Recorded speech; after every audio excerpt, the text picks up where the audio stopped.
Hi, my name's Clarissa McMillan, and I'm going to be talking about how to deal with the problem of overcrowded prisons. Um, I can say from experience that because I've been to prison twice, and there are only two state jail facilities for females in prison, and there are also transfer units. The transfer units have the state jail inmates and the TDC inmates come in because that's where the TDC inmates have to do their intake, and then eventually they will be transferred to either another TDC unit or a home unit, which will be their unit. They'll stay there until they either get released from doing all of their time or they make parole. Um, it can get overcrowded very easily because of there's only two state jail transfer units in Texas, so it's very easily for them to become overcrowded, and then they have to move some inmates into overflow, the new ones that come in. um, it can pose a lot more challenges to the criminal justice system. For some of the factors in overcrowding include stringent sentencing laws, lack of diverse programs, and mandatory minimum sentencing.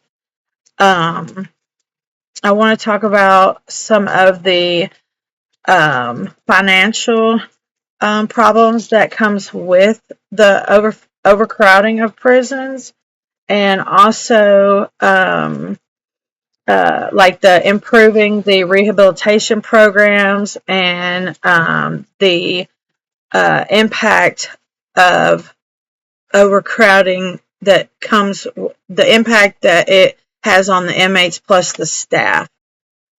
Um, the financial problems start when units become overcrowded and a rise in resources begin to start, and they need more staff, they need more health care for the facilities.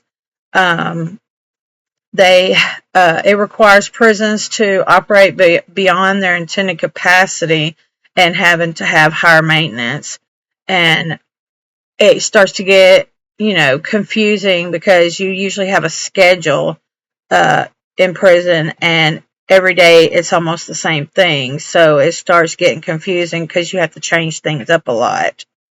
um, Increased incidents of violence and misconduct cause more staff and medical services to be needed, because inmates start getting irritated, so do the staff, because everything's just everywhere.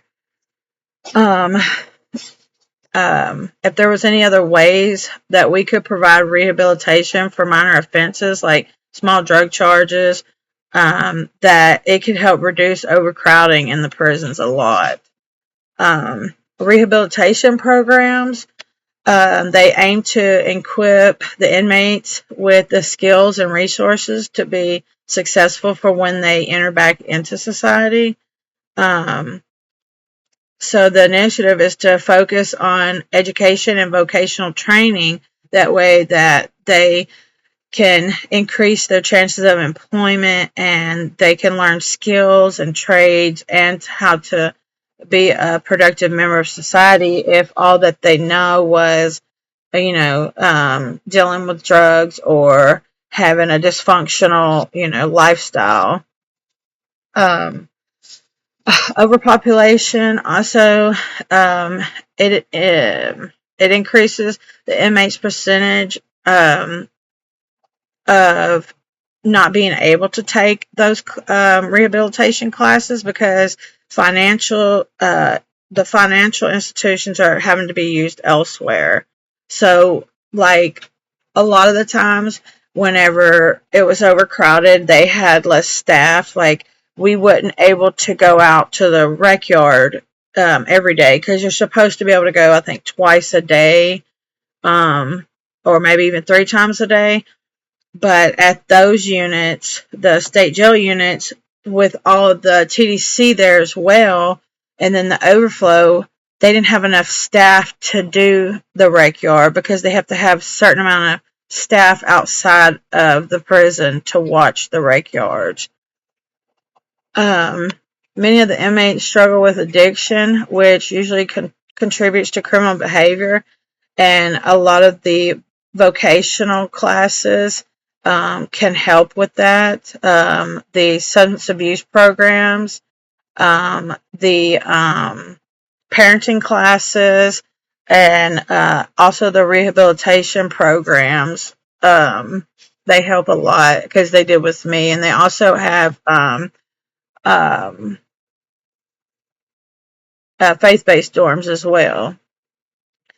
Okay, so some solutions for addressing prison overcrowding involve the efforts of stakeholders, government agencies, nonprofit organizations, and then there's community groups as well. These partnerships, their organizations are important, and it having an effect on policies aimed at reducing inmate population. I think that if the laws gave other forms of punishment on lower risk offenses, plus a rehabilitation program as well, it would help offenders to better themselves, and it would help to decrease overcrowding. It's hard when there's 100 women in a dorm, and you're not able to go outside, and then it's over 110 degrees in the dorms in the summertime, and everybody's different in every kind of way, and everybody has different personalities, and it starts getting intense. People start arguing, and it causes a lot more problems with the overcrowding. So I feel like that there are a lot of ways that we can reduce overcrowding in the prison systems. The government and someone who really cares will have to work together to fix these problems.